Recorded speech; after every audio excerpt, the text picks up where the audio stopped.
I was in a conversation with someone I deeply respect recently, and it didn't go the way most of my conversations usually go. He was talking through some hiring decisions. He wanted to hire three people, not one, three. And it wasn't coming together cleanly. You could hear that as he was kind of working through it on his own. Now, some of what he was saying made total sense, but it just didn't like grab hold.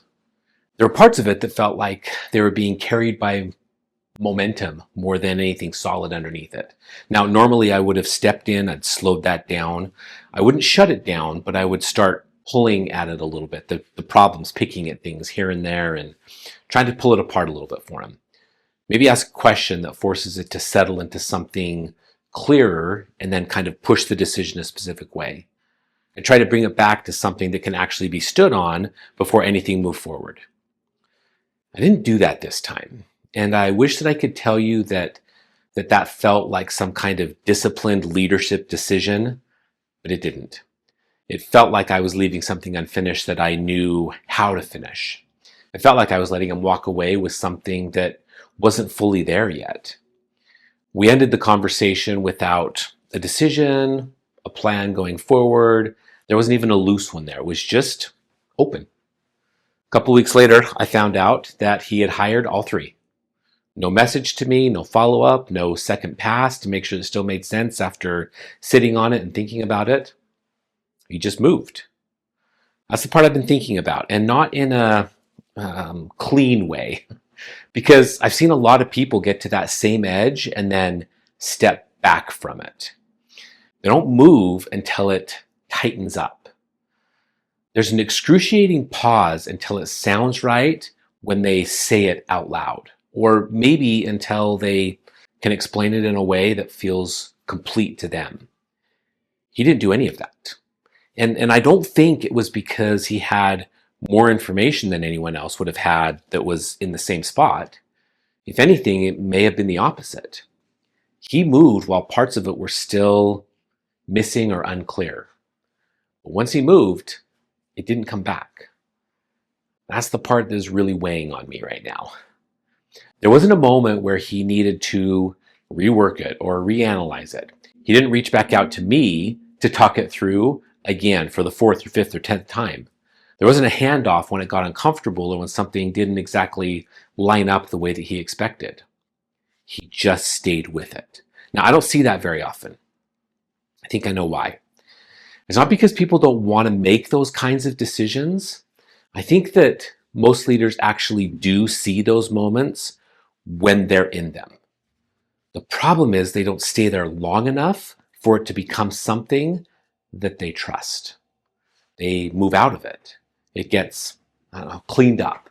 Or they look for something that already exists that they can use to make it feel more grounded to them. Maybe they ask someone else to help them shape it into something that makes more sense before they move. I've been that person more times than I probably am comfortable admitting. There was another conversation not long after that where I could feel myself wanting to step in almost immediately, maybe because of the situation before. Someone was working through something with their team, and it was close. It was close to being there.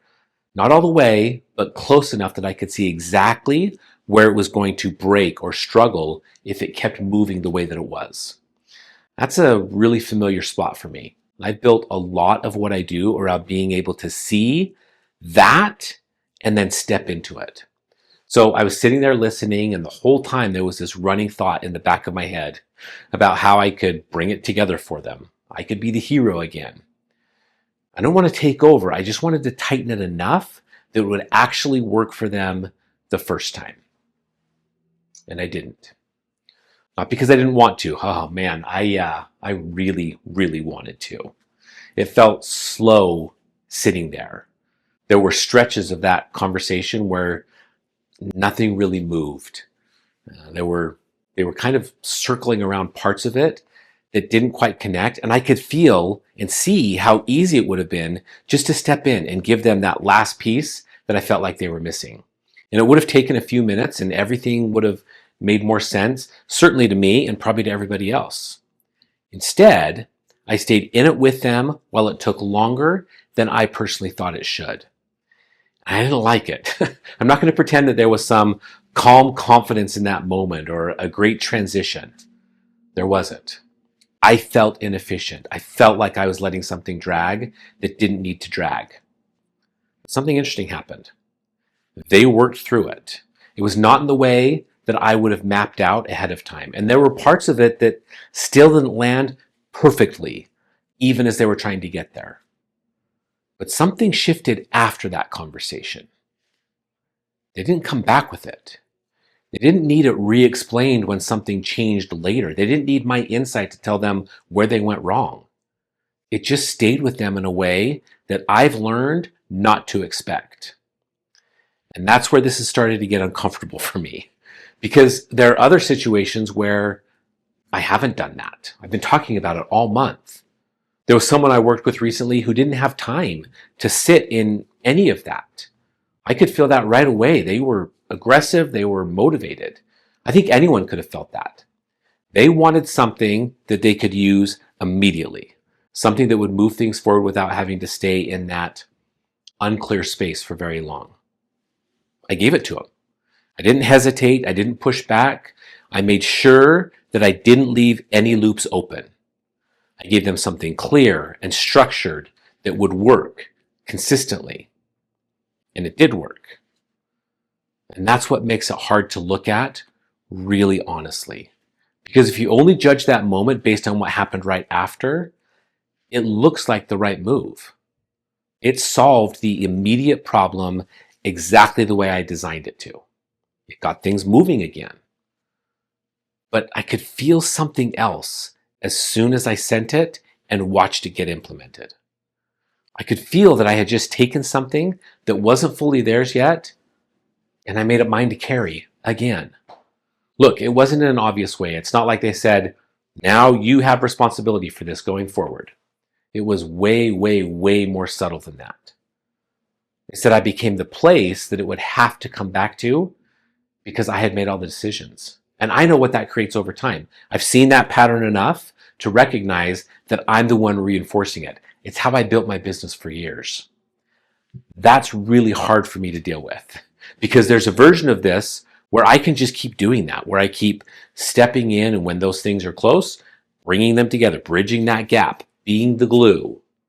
I'm most comfortable when I'm the one that people come back to when something doesn't fully land or when it starts to drift. And the version works. It creates results and it keeps things moving. And my ego is good because it makes me really useful in a very clear way. There's another version that doesn't. It's where I leave things open longer than I'm comfortable with and where I sit in conversations that take more time than I think that they should. It's about me having the courage to let people move forward with something that I know I could have made cleaner. That version doesn't always feel like an upgrade. It feels like I'm not doing something that I know how to do. And there are still moments where I don't choose it. There are still times when I step in too early, where I finish something that just isn't really mine to finish. And I can feel that almost immediately now because I know what I just took back, not because anything broke. I know that I shortened something that probably needed a little more space. That's not a clean mistake. It doesn't show up as something going wrong. It shows up as something that worked and didn't change what it could have changed. It's a hard thing to catch if you're not paying close attention to it. I don't think this is about having better answers. I think it's about whether something actually becomes yours when there isn't anything helping you hold it. You can't give that to someone. You can only stop interrupting it when it's trying to form. It shows up in moments that don't feel important while you're in them. It's in the conversations that don't fully land, or maybe the decisions that don't make complete sense to you yet. It's the part where it'd be easier for anyone or me to step in and make it work. That's where it gets decided. Whether you're going to take it back or leave it with them long enough for it actually to become theirs.